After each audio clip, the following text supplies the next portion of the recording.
महाराष्ट्र के चर्चित posh car हादसे में अभी तक कई बड़े खुलासे हो चुके हैं, लेकिन अब इस मामले में सनसनीखेज फैक्ट सामने आया है। नाबालिग आरोपी के ब्लड सैंपल को बदलने के लिए मोटी रिश्वत दी गई थी। सीसीटीवी फुटेज में रिश्वत देने का पूरा मामला कैद हुआ है। ये रिश्वत अस्पताल के कर्मचारियों को दी गई। पुणे पुलिस ने इस फुटेज को कब्जे में ले लिया। फुटेज में अस्पताल कर्मी के रिश्वत लेते हुए कैद होने के बाद इस मामले में अरेस्ट हुए डॉक्टर्स की मुश्किलें अब और भी ज्यादा बढ़ सकती हैं। पहले इस मामले में पुलिस की भूमिका पर भी सवाल उठे थे। आरोप लगा था कि पुलिस ने सैंपलिंग में देरी की।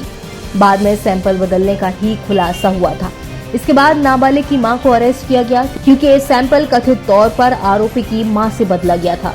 सीसीटीवी कैमरे के फुटेज में पुणे के ससून अस्पताल के कर्मचारी को कथित तौर पर रिश्वत लेते हुए देखा जा सकता है। पीटीआई की एक रिपोर्ट के मुताबिक यरवदा इलाके में रिकॉर्ड किए गए सीसीटीवी कैमरे की फुटेज में ससून जनरल अस्पताल के कर्मचारी को नाबालिग आरोपी के ब्लड सैंपल को बदलने की साजिश का हिस्सा होने और कथित तौर पर रिश्वत लेते हुए दिखाया गया है।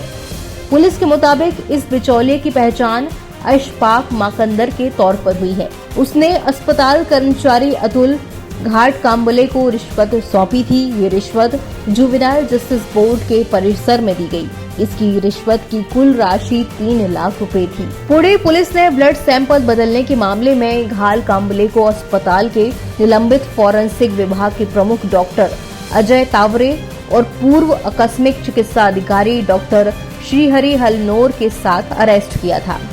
पुणे के बड़े बिल्डर विशाल अग्रवाल के 17 साल के बेटे ने पॉश कार से 2 लोगों की जान ले ली थी। इसके बाद नशे में धुत नाबालिग के ब्लड सैंपल लिए गए।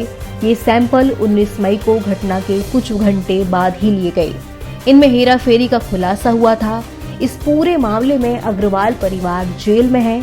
जुवेनाइल जस्टिस बोर्ड ने 12 जून को नाबालिग आरोपी की सुधार गृह में रहने की समय सीमा भी बढ़ा दी थी। नाबालिग को अब 25 जून तक वहां रखा जाएगा। पुलिस ने कहा था कि फिलहाल नाबालिग की रिहाई से मामले की चल रही जांच में बाधा आ सकती है। बहरहाल इन तमाम हालातों को देखते हुए नाबालिग की रिहाई नहीं की गई और सुधार गृह में उसके रहने की समय सीमा बढ़ा दी गई थी। एनवीटी ऑनलाइन की रिपोर्ट।